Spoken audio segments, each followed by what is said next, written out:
What's up? I'm Fox, I'm back. Last week we talked about Obsidian Protocol, this mech game, and I took you through the entire history of the game, and at the end I showed off one of the boxes that they sent me, and I sort of just went through the components.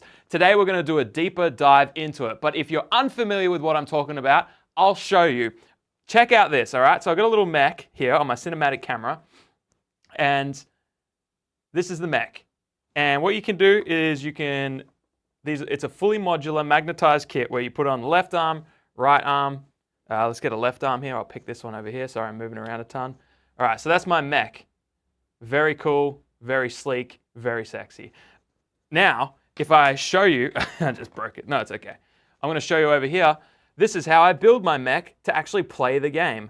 You've got these cards, and we're going to talk more about all of this in a second. I just wanted to give you an overview. So I've got the torso that I picked, the particular feet that I picked, left arm, right arm, backpack. What's cool about this little thing is it actually has this symbol here that says backpack on it.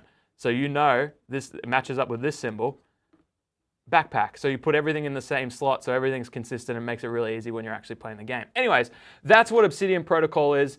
And I've got all the components in front of me here. And this is crazy, right? Because this all came in the singular faction box that they sent me.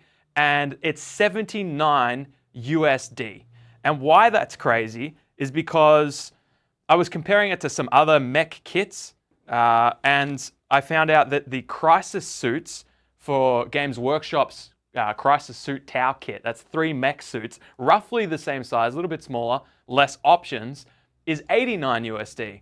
And so the value of this, although this was sent to me for free, so I got the best value, the value of it's great. And I was kind of blown away because you don't just get the 5 full mechs that you can build. You get all the options with it. You get 2 little drones here as well. And you get all the components that you can see here. You get so many cards because obviously there's a card for each of these systems. But there's also cards for like when the thing breaks and you're just like freehanding it. So you can swap out that card, which is crazy. You obviously get these trays, which I showed you earlier, that have all the different symbols marked for the game itself. And what I'm going to do at the end of this video is we're going to go through the rulebook. I'm going to show you a little bit how this game plays. I've got a table set up, which I don't know anything about the game, but you can kind of see it uses this grid pattern. I printed off some of their official terrain, and we're going to move some things around and check that out. But let's have a look at everything that you get top to bottom, because apart from those trays and all of these things in front of me, you also get some transfers.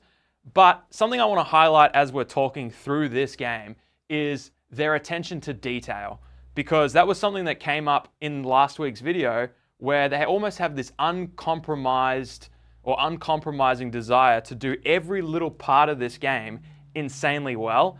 And things like this, things like they give you transfers, but they understand you probably don't know anything about the game. So where do you put transfers in the world of Obsidian Protocol lore? Well, they give you this transfer sheet, which is awesome because it tells you exactly where you would put things. Is this a book? Yeah, oh my gosh. So if you want to know where to put it on the arms, like the level of detail, most games will just give you this and be like, yeah, you figure it out, can't go wrong. But they give you that as well. You've obviously got all your bases. These fit right into the grids that we looked at earlier. So you can see that there, and then you'll slot this bad boy in here and be able to move around, sticking with the grids. So you also get the instruction book. I'll talk about the instructions in a sec. You also get all these tokens, which don't make much sense, but these are the cool little pilots. I love these. They're very cool. Oh yeah, mate. I'll show you over here actually, because the art for this game, as you'll notice, is just insane. It looks fantastic, and they're thick. You can see this. You can see how thick they are. That's some thick card. That's what you want from your tokens in a game. So they didn't skimp there. I'll show you some others on that camera just because, again, we'll look at the rules later and we'll see exactly what all these things mean. These are more pilots, which is really cool. And they're upside down. So you'll just turn your head upside down. You'll be fine. Okay, and you also get like these additional little cards. These are for the drones that I showed you earlier. And like the drones obviously have a few different builds. So you pick which one you're using and all the information on the back. Another cool thing about all these cards is they have the name and then they have a QR code that you can scan and get updated rules and updated points for. Again, attention to detail. So let's talk about the kit itself, because this game isn't going to be for everyone. There's going to be people that this game is too complicated for, and again, we'll get to the rules part at the end. But even just the building of these kits, while they're not complicated, boy, is there a lot of it. As you can see by all the components in front of me, and like just the sheer volume of sprues that we have here, you'll see everything's clipped off because you actually use everything, except for the 2 guns that I didn't realize I had to build, so I forgot about that. So there's still a couple of things on. But like, there's just so much sprue. I'm just gonna throw it over there. And the reason there's so much sprue, I'll show you, is because these kits are busy. There's a lot. And if you love building, this is gonna be for you. If you don't, you're not gonna enjoy it. This is gonna take a long time. This took me probably over 10 hours to build everything here. And it's because of this. You can see up here, we've got 1, 2, 3, 4 pieces, 5, 6, 7, 8. Obviously, you got to clip those off, clean them up, and they're going to make 2 parts of one of the legs. So that kind of shows you the complexity, because this would take you a while to clip off, clean up, glue together, and you've got one bit of the legs. And then you're going to add more stuff on later. And with these instructions and all this stuff, you'll be able to finally make this. But that's not the start either. It starts over here. So all that just to make some legs. So this took me a while. I'm so glad that I've done it, because the great thing, I'm going to show you the box now and show you exactly what this core box is. This is the RDL core box. So everything that comes in it is the 5 mechs I showed you, and the 2 little drones. They're adorable, the 2 little doggies, the pups. And this is a full army. This is everything you need to play. So the good news is, even though this took me a long time to build everything, I've got everything I need now, and I've got options. This was one of the best things about building the kit. Often when I jump into a new game, I find that I don't know how to build the thing. I don't know what guns I want. I don't know how I want to load out my mechs or my whatevers, because I don't know how the game works. I just bought the minis. This, you don't need to know. You just build everything because it's fully magnetized. And we'll talk about the magnets in a sec. It was one of the highlights of this kit. But let's go back over to the box. I want to show you a couple things about even the detail on this box. This is an embossed logo, and every now and then, I don't know if I can show you with the gloss that hits it. Not really, but that's okay. It's a little embossed logo. It's nice, but something else that's really nice is this. I referenced this a lot because it has the exact things that they are. So it gives you these nice pictures to be able to sort out what they are. But sometimes in the instruction booklet, it didn't tell you how many to build because it doesn't know how many you want to build, I guess. So I was like, all right, I'm working on this backpack. How many do I actually get? 4. Okay, so I times these instructions by 4. And it also shows you the other side, all the arms, all the different types of arms that you can build. So I haven't done these 2 yet. They're very cool. And it also tells you over here everything, like what pilots you get. If I go to the bottom, it shows you every single card. This does a better job of showing the components than I did, but it just tells you everything. 75 magnets, the exact, like no other game does it in this detail. And this is awesome. And you'll see this as I keep talking about the game itself, is that the detail and the attention to detail just shows up time and time again. So let's talk about the actual building of these kits, because there were some quality of life things in these kits that blew me away. The first of which is the magnets. Let me find those, I buried them. All right, so this is a little pack of magnets that you get. Actually, I'll show these on the other camera. Sorry, everyone. This is the little pack of magnets that you get. Obviously, I've used most of them, so there's not much left in here, but I'll show you this little tool. This is the little tool that they give you, and basically the small side is one polarity, and this big side is the other polarity. So it will tell you in the instructions, it'll say 2mm magnet, and I'll show you in a sec, 2mm magnet, use the little bit and push it into the backpack. So you can never get the magnets wrong if you use this and follow the instructions. Second, Actually, while I'm talking about that, I will show you what that looks like. Because let me find a magnet thing, which is on almost every... Yep, here we go. Let's go here.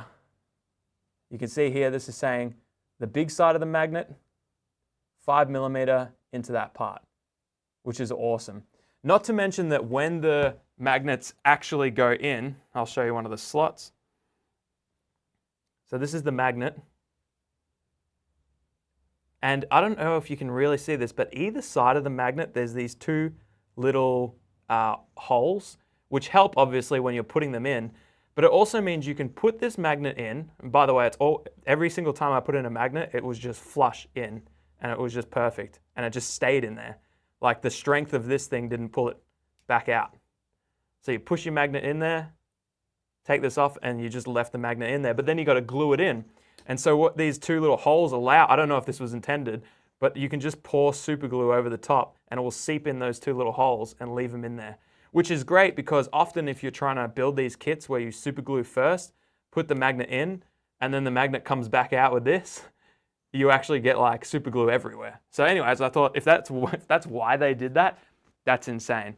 So they give you all the magnets. They give you the tool for the magnets. They give you instructions that are clean. The magnets fit in well. They allow you to super glue after. These are all little things that I loved, but that's not where it ended. I'm going to quickly build a mech for you over here. I'm just going to throw some stuff together. Let's grab this little torso. Let's grab a couple arms. And we're going to talk about a few things. It probably needs a backpack, hey? And so as you can imagine when you're list building, this is an absolute dream because now I can run the mech like this, see how it goes, and then next game I'll just be like, you know what? I'll just test if I put this sword on him and give him like two weapons. And the magnets, by the way, I didn't talk about this, but you can already see just like how strong they are. Like they almost pulled the thing out. But look at this. I can probably pick up my legs with it. Oh yeah, never mind. I did. That's how strong it is. They're just sitting in there. I haven't like glued these to the bases or anything. Anyway, so we've got this mech here, but what I loved is the arms are fully articulated as if having them magnetized isn't enough. They are articulated in several spots. You can twist them at this joint around like this. So I could have it sitting out there. Sorry, I'll do this one on the other cam to show you. So we can twist it here at this joint here. We can bend it here if we want at the elbow. And the hand can go up and down. And the hand can also twist around. Or you can take it off. That's how the hand is sitting on. You just push this on. Now, this actually highlights something I was going to talk about. Most of the time, these things bend really well, like this, and they stay wherever you put them. But some are obviously a little bit more loose. And that's just going to be, oh, now it's staying nice. There we go. Some of them can feel like, oh, there's one that I've got that's particularly bad. I'll show you that one real quick. Where is it? I'll find it. Here it is. This one. Oops, sorry. This one, the elbow is obviously really loose. Now, what that means usually is the build, like I needed to be able to get these two pieces closer together so that it, well, no, this one's just loose regardless. Most of the times if I pinch it, it's really firm, if that makes sense.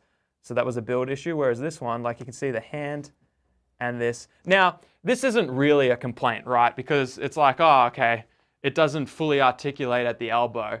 Any other kit, you would just be picking where you wanted it and super glue it. So for this one, that's probably exactly what I'm gonna do. Find a pose that I like for this arm and just super glue it so it doesn't do that. The other ones that articulate fine, that's just a bonus. And I thought, that's crazy for them to be able to do something like you glue these pieces together, but they explain it in a way where it's like glue this part, leave this part unglued, and you'll get a fully articulated ball joint. And I was just like, as if the magnets weren't enough, that's cool. And then that's sort of like highlighting, as I mentioned many times, the stuff that blew me away for this game.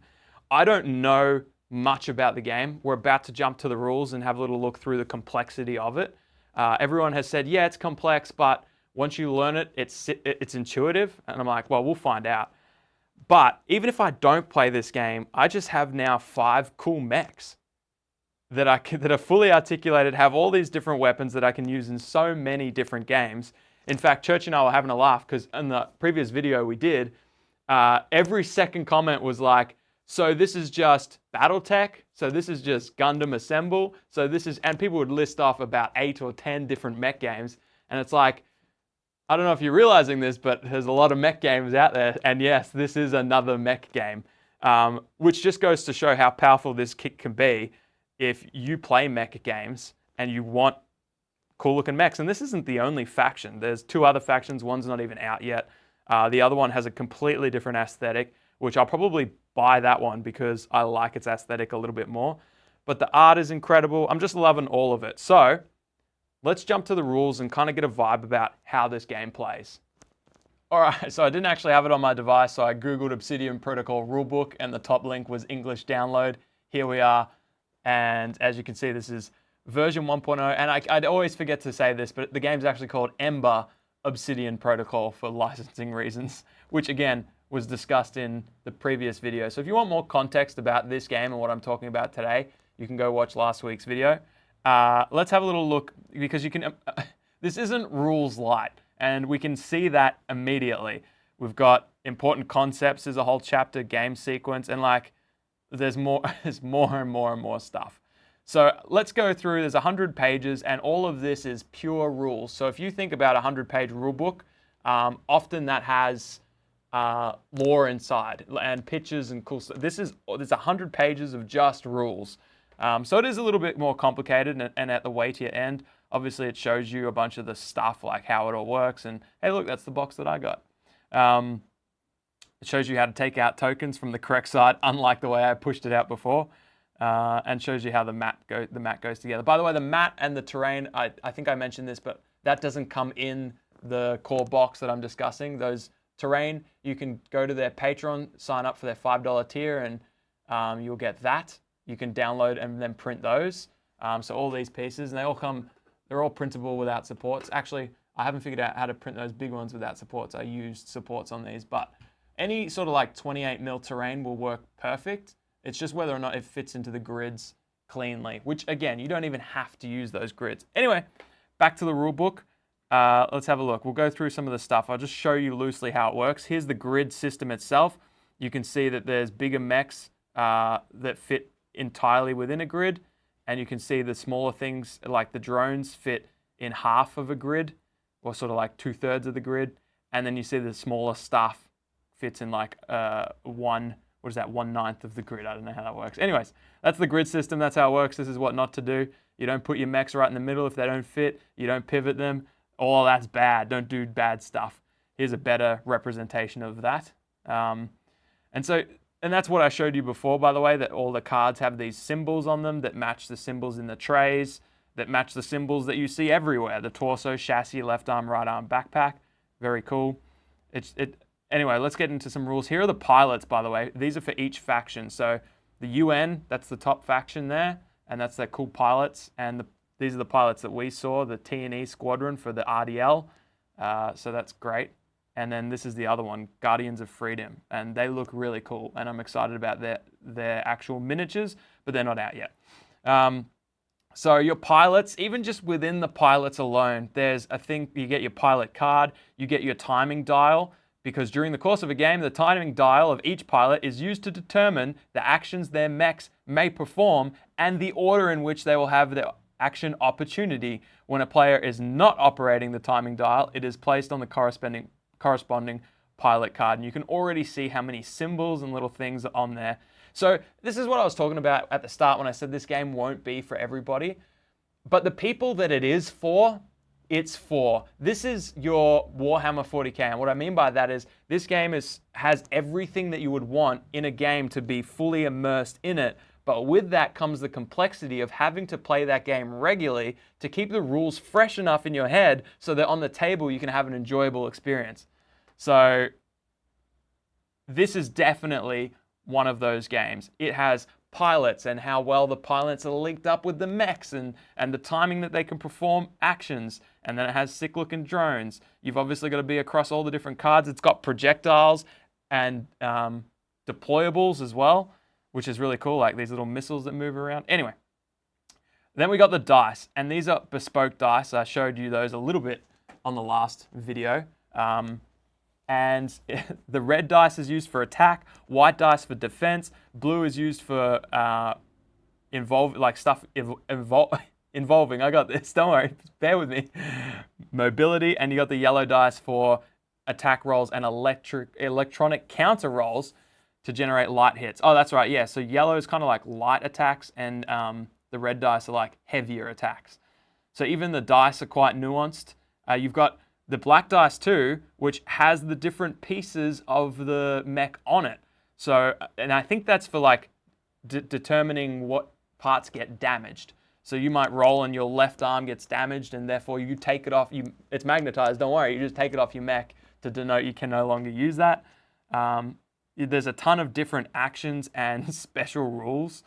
And I'm not going to go through this and teach you how to play the game. I just wanted to give you an idea of what you're signing up for if you want to play Obsidian Protocol, because I'm going to watch a few videos and I'm going to play this game and paint these mechs and do a battle report. It's going to take me a little while, as you can see, based on all of this stuff.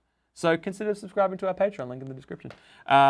We've got all this kind of stuff. You charge up your things, you've got ammo, and there was something else I wanted to, all the different types of tokens and how you use those.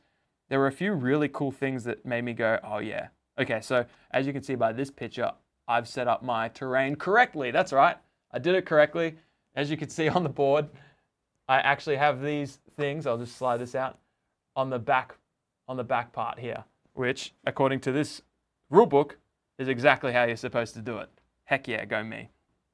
All right, so anyway, this is the game sequence. It shows you a little bit about the mechs and how to do it. And I'm just gonna scroll through to give you, the examples in here. Obviously, like, this book is beautiful. Like, the examples that it gives you, full color examples, diagrams perfect. I don't know what the planning phase is. It looks complicated, but I already get an idea that this, I'm looking over here, this thing on the right, this backpack, has the little lightning symbol. Really difficult to see, but you got the little lightning symbol there, which is showing me what that means. The initiative order and how it wraps around down here to 5 on the dial for, see, like, we're in for a treat trying to learn this game, I'll tell you that much for free. So, and the rulebook shows exactly what we've seen. If we take everything we know about Obsidian Protocol from the last video and what we've seen here today, the rulebook is the antithesis of attention to detail, doing absolutely every part of the game that it can. Like, this is we talked about, what is it called? Feature creep. And this game almost falling victim to feature creep. But now that it's almost coming through the other side, and it was at UK Games Expo this last weekend, and people spoke very positively of it. It feels like it's coming out the other side where now we're benefiting from the feature creep, because all of the features that you would want in a mech game are in here, explained well, with great pictures. And I'll be honest, this game looks like it's going to take me a lot. I'm going to have to do this for like Game of the Month on the podcast. There you go. You can see a little UN design there as well. So they look quite cool. Anyway, I just wanted to show you that because I didn't want you to get hyped up and go buy this kit because it's insane value, and get all this cool stuff and build the mechs and then jump in and be like, there's no way my brain can support this game. And the good thing is you don't have to. There are a ton of different games, great games that you could play with these mechs. I'm going to be using a couple of them for dusters in Blackout. I'm also going to use 2 of them for Chrome Rangers and test that out. People have said you should play Lancer and a bunch of other games. So you can play a heap of stuff if you just want to get the cool mechs themselves. The value's there just in the fact that you get 5 mechs with all the options you could want. But if you also if you like me and you love the art of these like cards, then you can't not play the game. But also, you can look at the sheer level of detail that's on the cards and all the different symbols that they have. These are all rules that you're going to have to learn. There's no way around it. What does this mean? You're going to have to know that when you play this game. Anyway, hopefully this has helped. Combine this with the last video and you've got a full scope of what Obsidian Protocol looks like, except for one thing, and that's how to play. which I'll get to you as soon as I can. Again, I'll be doing hopefully some like painting videos, or not how to paint, it's just little behind the scenes stuff of me hobbying with Obsidian Protocol. That'll be on the Patreon. The next thing I do will hopefully be a battle report. So time to get painting, I guess. And I'll see you next time.